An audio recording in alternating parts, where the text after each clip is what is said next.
Very good morning. आज फिर से एक बार शुरू करते हैं। चलिए अपना IUPAC नोमेनक्लेचर। IUPAC नोमेनक्लेचर में लास्ट लेक्चर में मैंने आपसे कहा था कि एक सीरीज याद करके रखिएगा, किसकी प्रायोरिटी ज्यादा बननी है, किसको कम बननी है। आई थिंक वो सबने लर्न कर लिया होगा। चलिए उसी के लिए आपको क्वेश्चंस करना शुरू करते हैं। थोड़ा सा उससे पहले एक और आइडिया बता देती हूँ आपको। एक्चुअली अगर आपके फंक्शन आपके पास सपोज एक एग्जाम्पल है लाइक दिस।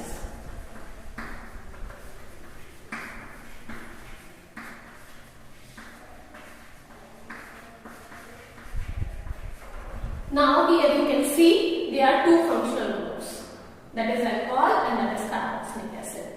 अब बात आती है कि चेन कहाँ से शुरू करें जिससे कि जो मेन फंक्शनल ग्रुप रहेगा उसको नंबर कहाँ कम से कम मिले। ठीक है, तो पहले हमें ये देखना पड़ेगा कि मेन फंक्शनल ग्रुप है कौन सा, प्रिंसिपल फंक्शनल ग्रुप कौन है और साइड फंक्शनल ग्रुप कौन है।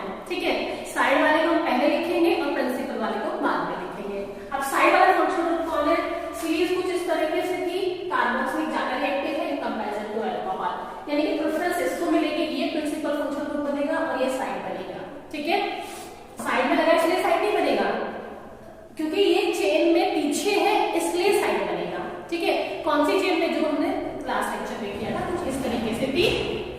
तो हम नंबरिंग शुरू कर देते हैं 1 2 3 4 5 एंड 6। ओके, ये कितने पे आया, 4 पर आया। अगर ये मेन फंक्शनल ग्रुप होता तो हम चेन यहाँ से शुरू करते 1 2 3, कम नंबर इसको आना था और उसको ज्यादा नंबर आना था। ठीक है, लेकिन क्योंकि प्रिंसिपल फंक्शनल ग्रुप वो है चेन के अकॉर्डिंग, तो आप नंबरिंग यहाँ से शुरू करेंगे और ये साइड में है और इसको नाम हम पहले लिखेंगे तो इसके लिए प्रीफिक्स बदल जाएगा। जैसे पहले हम वो सफिक्स थे, अगर वो जो मैंने उसे बताया था आपको कि अगर अल्कोहल है OH एग्जिस्ट कर रहा है तो हम ओल लगाएंगे, ओल सफिक्स था। मींस अगर alcohol functional group primary functional group था, प्रिंसिपल फंक्शनल ग्रुप था तो ओल, और फिर सेकेंडरी फंक्शनल ग्रुप है, अब उसके लिए वर्ड क्या आने वाला है, hydroxy. Now it will be hydroxy. ठीक है, it's name will B 4 hydroxy. ठीक, अब और तो कुछ फंक्शन साइड चेन में रही नहीं। अब हम क्या लिखेंगे, 6 कार्बन के लिए hexanoic acid like this. Its name will be hexanoic acid. Okay, इस तरीके से हम नेमिंग यहाँ पर करेंगे। चलिए कुछ और भी एग्जिस्ट करा देती हूँ मैं, इसी में कुछ और लगा देती हूँ, यहाँ पे CN लगा देती हूँ। ठीक है, अब इसका नाम क्या होगा, 3 फंक्शनल ग्रुप एग्जिस्ट कर रहे हैं, यानी कि एक मेन फंक्शनल ग्रुप होगा और 2 साइड होंगे। ठीक है, और चेन के अकॉर्डिंग ये मेन जा रहा है, ये भी साइड है, ये भी साइड है। ठीक है, साइड वालों को अब हम प्रायोरिटी नहीं देखते, साइड वालों में हम देखते हैं कि कौन फंक्शनल ग्रुप अल्फाबेटिकल ऑर्डर में लिखा जाएगा। ठीक है, तो 1 2 3 पे साइनो, CN के लिए क्या पढ़ा है, साइनो, और इसके लिए हाइड्रोक्सी। अल्फाबेटिकल ऑर्डर यूज करेंगे तो कौन पहले लिखा जाएगा, CN पहले लिखा जाएगा, साइनो, यानी कि 3 साइनो cyano 4 हाइड्रोक्सी हेक्सेनोइक एसिड। इस तरीके से हम नेमिंग करेंगे। तो आपको ये याद होना चाहिए कि इनका सब प्रीफिक्स क्या होता है।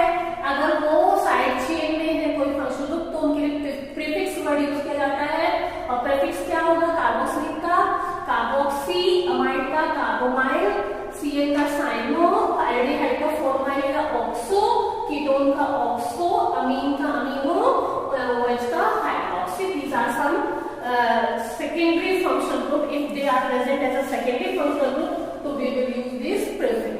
Okay. If they are primary functional group and they will act as a principal functional group की तरह काम करते हैं, then we will use the suffix जो मैंने लास्ट कल आपको बताया था। अल एल्डिहाइड के लिए अल, कीटोन के लिए ओन, इसके लिए अमीन, इसके लिए ओल, अल नाइट्रिल का अमाइड का, इसके लिए क्या था, ओइक एसिड। तो वो कहते हैं सफिक्स अगर ये functional group as a primary functional group काम कर रहे हैं, प्रिंसिपल। अगर ये फंक्शनल ग्रुप अगर एज अ सेकेंडरी काम कर रहे हैं तो हम इस तरीके से यूज करेंगे। ठीक है, तो यहाँ पे कुछ और एग्जांपल्स ले लेते हैं, देखिएगा। Let's see another example. This is a special case.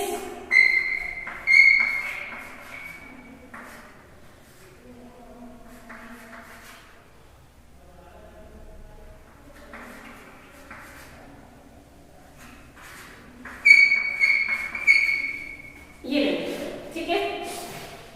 अब आप देखते हैं this is a carboxylic group, this is also carboxylic group, this is also carboxylic group. ठीक है, अगर इस तरह की कंडीशन आती है कि तीनों फंक्शनल ग्रुप्स हैं, अगर हम चेन ऐसे लेते हैं 1 2 3 4 5 यही लंबी चेन जाएगी, तो ये दोनों काउंटिंग में आ जाएंगे, ये छूट जाएगा, मींस अब ये साइड की तरह काम करेगा। तो हम ऐसी कंडीशन में क्या करते हैं, इन तीनों को ही साइड बना देते हैं, नंबर यहां से शुरू करते हैं 1 2 एंड 3, एक कार्बोक्सिलिक यहां है, एक कार्बोक्सिलिक यहां है, एक कार्बोक्सिलिक यहां है, तीनों को ही चेन में नहीं लेते हैं। ठीक है, ना ये चेन में है, ना ये चेन में, या चेन में हमने चेन से कितनी ली है।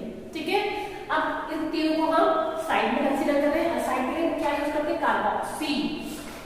ठीक है, तो यहां पे नेमिंग कैसे करेंगे, देखिएगा यहां पर प्रोपेन ई नहीं लगाएंगे, उसकी जगह 1 2 एंड 3, एक कार्बोक्सिलिक यहां है 1 पर, एक कार्बोक्सिलिक 2 पर, एक कार्बोक्सिलिक 3 पर, 1 2 3 ट्राई कार्बोक्सिलिक एसिड। इस तरीके से हम यहां नेमिंग करेंगे। ठीक है, this is an special case. कुछ और एग्जांपल देख लेते हैं।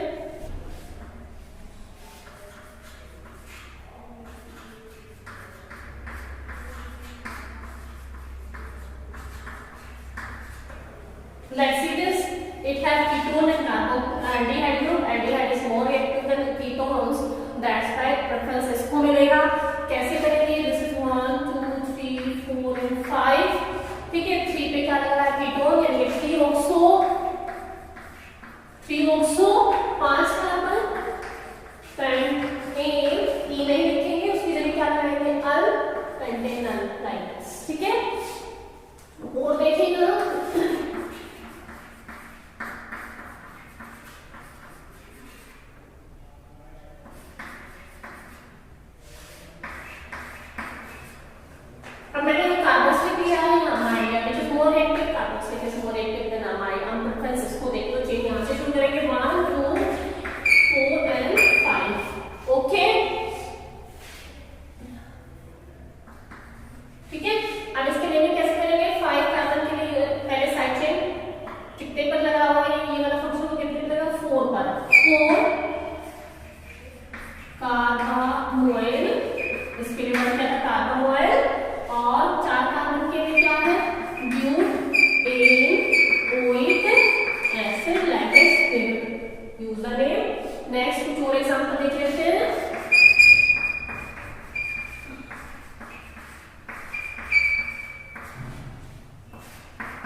डबल बॉन्ड आ रहा है तो इन कितने पे आने वाला है, 2 पर 2 इन, पूरा इन नहीं लिखेंगे, ठीक है। और इसके लिए क्या पढ़ाना है, अब क्योंकि ये प्रिंसिपल फंक्शनल ग्रुप है और इसके लिए हम वर्ड क्या यूज करेंगे, नाइट्रेल। अगर ये सेकेंडरी फंक्शनल ग्रुप होता तो क्या शायद यूज करते हैं, ठीक है। तो 1 नाइट्रेल,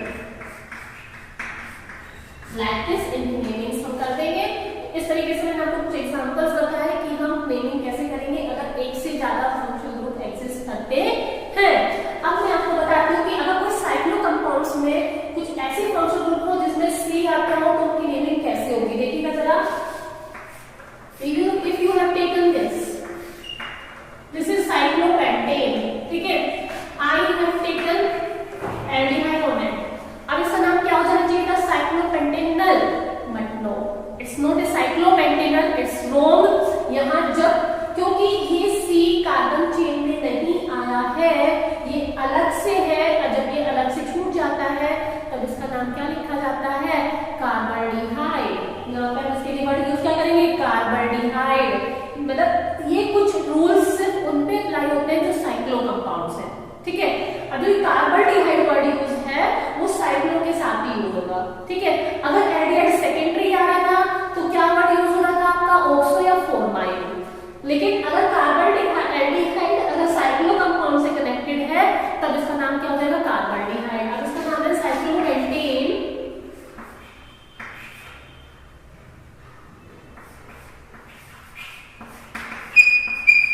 ई नहीं लगाएंगे, पेंटेन कार्बोल्डिहाइड, साइक्लोपेंटेन कार्बोल्डिहाइड। ऐसी same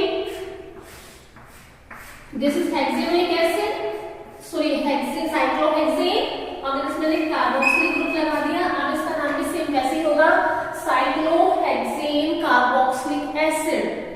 understood, cyclohexane carboxylic acid.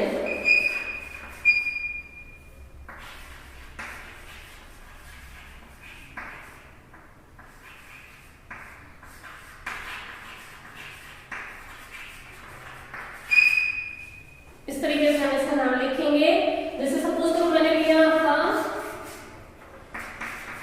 CN आ गया, अब इसका नाम क्या होगा, साइक्लोब्यूटेन। अब इसका नाम क्या है, कार्बोनाइट्रिल, कार्बोनाइट्रिल, साइक्लोब्यूटेन कार्बोनाइट्रिल। कार्ब वर्ड यूज हो जाएगा, जैसे कार्बोल्डिहाइड, कार्बोक्सिलिक एसिड, कार्बामाइड का, ये आपका, और ये हमेशा अंदर आएगा लाइक दिस। एक एग्जांपल लेके दिखा देती हूँ मैं आपको, लाइक दिस। ये कार्बन, ये कीटोन का जो कार्बन है वो चेन में अंदर आ रहा है।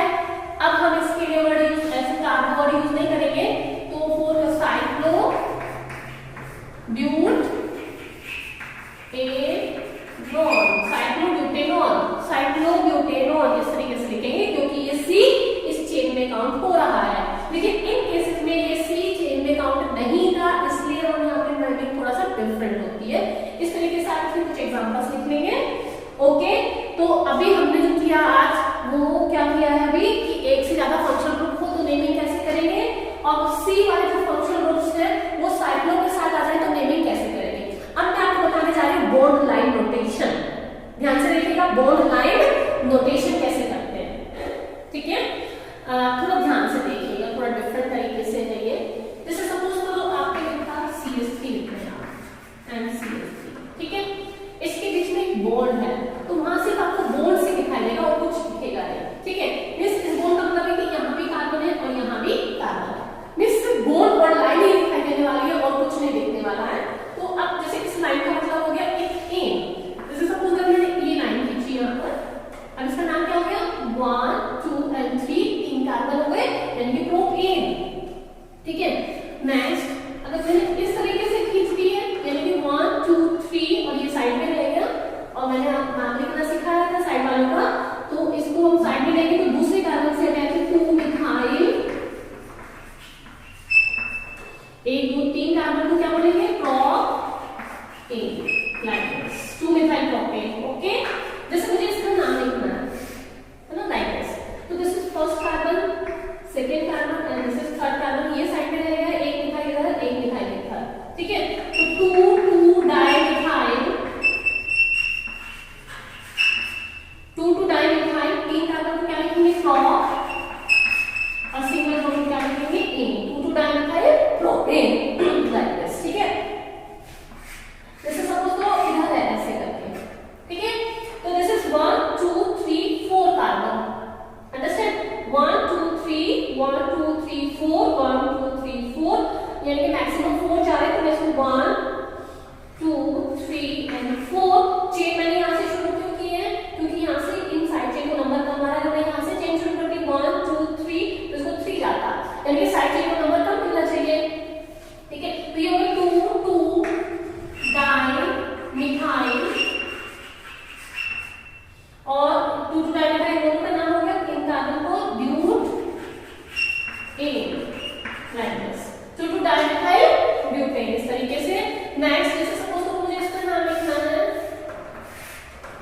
ठीक है, तो कैसे लिखेंगे 1 2 1 2 3 4 5 1 2 3 4 5। ठीक है, मैक्सिमम चेन ये जाएगी, ये एक लिखा है इधर और एक लिखा है इधर, ये क्या होगा 3 3 डाई मिथाइल 5 कार्बन पैंट ए। ठीक है, अगर सपोज करो मैं यहाँ पे डबल बॉन्ड लगा देती हूँ, अब क्या नाम हो गया इसका पेंटीन। ठीक है, अगर मैं यहाँ पे दो डबल बॉन्ड लगा देती हूँ, एक यहाँ, तो अब मैंने दो इसको भी और इसको भी दोनों की पोजीशन मेंशन करेंगे, एक 1 पर है और एक 4 पर है।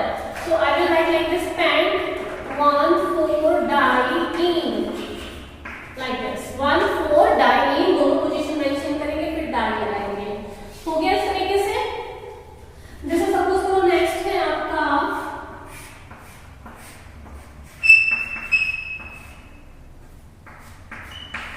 इस तरीके से। ठीक है, कॉर्नर पर हमेशा अगर ओ लगा हुआ है इट मींस वो एल्डिहाइड है, अगर बीच में लगा हुआ है तो वो कीटोन है। ठीक है, लेट्स सी इसको प्रेफरेंस मिलेगी, this is 1 2 3 4 and 5 3 hydroxy 5 carbon Pantanal 3 hydroxy Pantanal. इस तरीके से फंक्शनल ग्रुप के साथ भी बॉन्ड लाइन रोटेशन बनाया जा सकता है। जैसे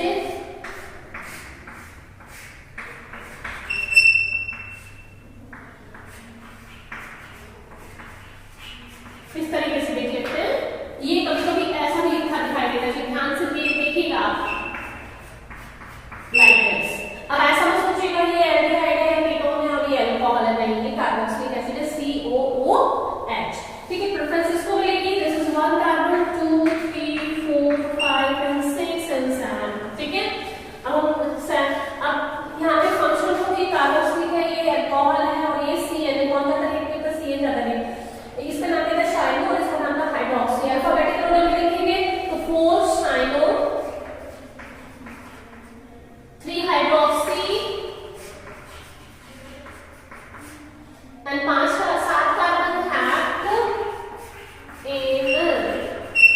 लाइक। ठीक है, इस तरीके से हम बॉन्ड लाइन रोटेशन करेंगे। कुछ एग्जांपल्स मैं आपको और दे दूंगी करने के लिए, प्रैक्टिस के लिए। तो do this complete the practice of these IUPAC nomenclature। इस तरीके से हम अब आपका जो nomenclature बनता है वो बेंजीन के केसेस में बनता है। ठीक है, वो अगले लेक्चर में कंटिन्यू करते हैं, आज यहीं तक करते हैं। चलिए इसको अच्छे से करके रखिएगा, बाय।